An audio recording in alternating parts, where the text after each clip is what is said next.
اللہ علیہ وسلم نے وقت آنے پر جہاد بھی کیا ہے، آپ جانتے ہیں، اور اللہ کے رسول صلی اللہ علیہ وسلم حق بات کے لیے آپ نے تلوار بھی اٹھائی ہے، جہاد بھی کیا ہے۔ ایک مرتبہ روم کے بادشاہ تک یہ خبر پہنچی کہ مسلمانوں کے رسول محمد الرسول اللہ اللہ کا پیغام لے کر کے لوگوں کو دین کی دعوت دیتے ہیں، اور کچھ ایسی حالات پیش آ جائے کہ جہاں پر جہاد کرنا ضروری ہو تو یہ جہاد میں بھی شریک ہوتے ہیں۔ روم کا بادشاہ ڈر گیا کہ کہیں یہ ہم تک آ کر دعوت نہ دے اور کہیں ہم مسلمان نہ بن جائے۔ روم کے بادشاہ نے کیا کیا، اپنے قاصد کو بھیجا اور کہا کہ جا کر تو دیکھو یہ مسلمانوں کے جو نبی ہے، آخر ان کے پاس کون سی ایسی طاقت ہے، ان کے پاس کون سا ایسا ہتھیار ہے کہ تمام دنیا پر یہ قابض ہوتے چلے جا رہے ہیں، جس کے پاس جاتے ہیں انہیں فتح ملتی ہے۔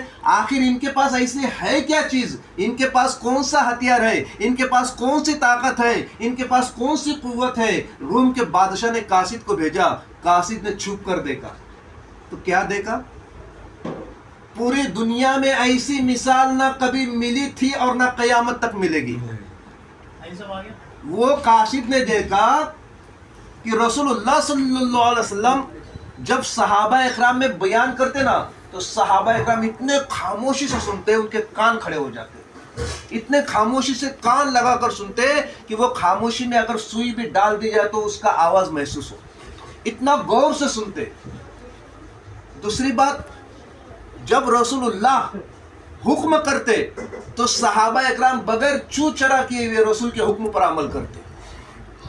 تیسری بات کیا دیکھی کہ جب میرے پیارے آقا قلی کرتے تو صحابہ اکرام ان کے پانی کو زمین پر نہ گرنے دیتے، اپنے ہاتھوں میں، اپنے گود میں، اپنے کپڑوں میں، اپنے شال میں، اپنے رومال میں رسول کے پانی کو لے لیتے۔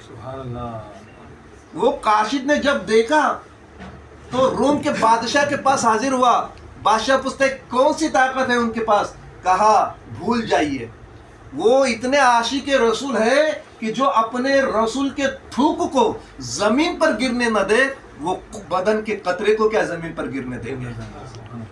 میں نے دیکھا، بڑے بڑے بادشاہ دیکھا، میں نے بڑے بڑے سپاہ سالار دیکھا، میں نے بڑے بڑے بہادروں کو دیکھا میں نے، لیکن جو ادب ان کے نبی کے صحابہ کرتے ہیں، ایسا ادب میں نے پوری دنیا میں کسی کا نہیں دیکھا۔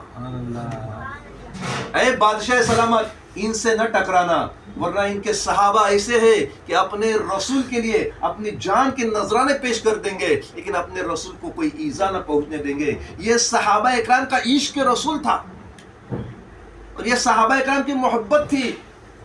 آج آئے مصیبت آئے تو ہم پر آ جائے، لیکن ہمارے آقا کی اللہ حفاظت فرمائے۔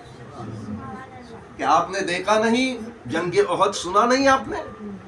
یہ ایک واحد جنگ ہے جس میں مسلمانوں کو کافی نقصان ہوا اور کفار مشرکین ہاری ہوئی لڑائی جیتنے پر آ گئے۔ کئی صحابہ اکرام اس میں شہید بھی ہو گئے جنگ احد میں۔ اس وقت کفار مشرکین نے تیروں کی ایسی بارش کی، کوئی جنگ میں اتنی بارش نہیں ہوئی، اتنی تیریں برسائے گئے جنگ احد میں۔ رسول اللہ صلی اللہ علیہ وسلم کو نشانہ بنا رہے تھے، لیکن قربان جائیے ایک صحابی، مجھے نام یاد نہیں آ رہا ہے، جب رسول اللہ صلی اللہ علیہ وسلم پر تیریں برسائے جا رہے تھے، وہ صحابی کھڑے ہو گئے، اپنے سینے پر پورے وار لے لیے، 70-80 تیر آ کر کے آپ کو لگ گئے، لیکن قربان جائیے اس صحابی کے ذات پر کہ جس نے تمام تیریں اپنے سینے پر لے لیا، لیکن رسول اللہ صلی اللہ علیہ وسلم کی حفاظت فرمائی۔ یہ محبت کہتے ہیں۔ ایک تیر آ کر کے ان کے آنکھوں میں پیوست ہو گیا، لیکن قربان جائیے تیر کو نکالا تو آپ کے ساتھ دیدہ بھی باہر آ گیا، لیکن اس صحابی نے اس کی فکر نہ کی، بس یہی فکر میں رہتے کہ میرے آقا صلی اللہ علیہ وسلم کو کوئی ایذا نہ پہنچے۔ اسے کیسے ہے محبت؟ اسے کہتے ہیں رسول کی محبت، جو صحابہ اکرام میں کوٹ کوٹ کر بھری تھی۔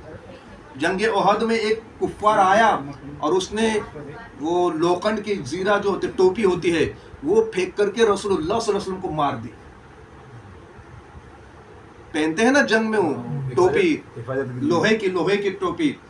اس نے کیا کیا، حضور کو دیکھا اور اتنی زور سے پھینک کر مارا کہ وہ لوہے کے جو ٹوپی ہوتی ہے اس کے سے 2 کنارے بھی ہوتے ہیں لوکھنڈ کے، سکلی جسے کہیے یا کچھ نوکیلی چیز کہی ہے، حفاظت کے لیے. ہاں حفاظت کے لیے. اس نے جو پھینک کر مارا، پیارے آقا مدینے والے مصطفیٰ صلی اللہ علیہ وسلم کو جو آ کر کے وہ ٹوپی لوہے کی لگی تو آپ صلی اللہ علیہ وسلم کے دندان مبارک میں، گال مبارک کو چھیدتی ہوئی دندان مبارک میں جا کر لگ گئی.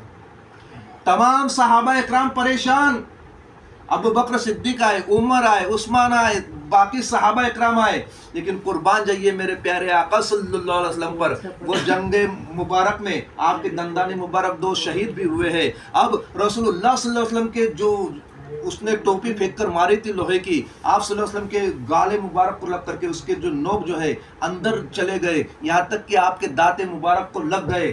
اور جب صحابہ اکرام نے نکالنا چاہا تو کسی کی ہمت نہ ہو پا رہی ہے، اس لیے کہ ایک طرف رسول کا ادب ہے اور دوسری طرف جو ہے یہ ٹوپی نکالنے میں اگر رسول اللہ کو تکلیف پہنچے تو صحابہ اکرام کو یہ گوارا نہ تھا کہ ہمارے آقا کو تکلیف پہنچے. اب کرے کیا؟ ایک صحابی حضرت عبید رضی اللہ تعالیٰ عنہ حاضر ہوئے، اے ابو بکر آپ پیچھے ہٹیے میں دیکھتا ہوں. اب اس صحابی نے کیا کیا؟ اس ٹوپی کو، لوہے کے ٹوپی کو میں نکالوں گا. اب وہ صحابی نے کیا کیا؟ محبت دیکھیے، محبت. ہم اور آپ ہوتے یا دوسرا کوئی ہوتا تو جھٹ سے کھینچ کے نکال دیتا، ایک ہی بار کی تکلیف بعد میں راحت. لیکن قربان جائیے وہ صحابی کے عشق رسول پر. جب میرے آقا صلی اللہ علیہ وسلم کے دندان مبارک میں وہ ٹوپی کا کھیلا یا جو بھی اس کا سکلی لگی ہوئی ہے تو دندان مبارک کو تکلیف ہو رہی ہے، میرے آقا کو جو تکلیف ہو رہی ہے اس کو ہم کیسے برداشت کریں؟ تو وہ صحابی نے کھینچ کر نہیں نکالا. حضرت عبید نے کیا کیا؟ اپنے دانتوں سے لوہے کی ٹوپی کو پکڑا، اس کے کنارے کو پکڑا اور اپنے دانتوں سے کھینچ کر کے دھیرے دھیرے دھیرے کر کے آپ صلی اللہ علیہ وسلم کے دندان مبارک سے وہ ٹوپی نکالی. حضور کے 2 دانت شہید ہو گئے لیکن حضرت عبید کے 4 دانت ٹوٹے. کتنے؟ 4 دانت. کہتے ہیں اے ابو بکر میں چاہتا تو ہاتھ سے کھینچ کر نکال سکتا تھا، لیکن میرے پیارے آقا صلی اللہ علیہ وسلم کے دندان مبارک شہید ہو جائے اور ہمارے دندان مبارک سلامت رہے، یہ میرے ایمان نے گوارا نہ کیا. میرے آقا کی جو تکلیف ہے وہ ہم تک آ جائے لیکن میرے آقا کی اللہ حفاظت فرمائے.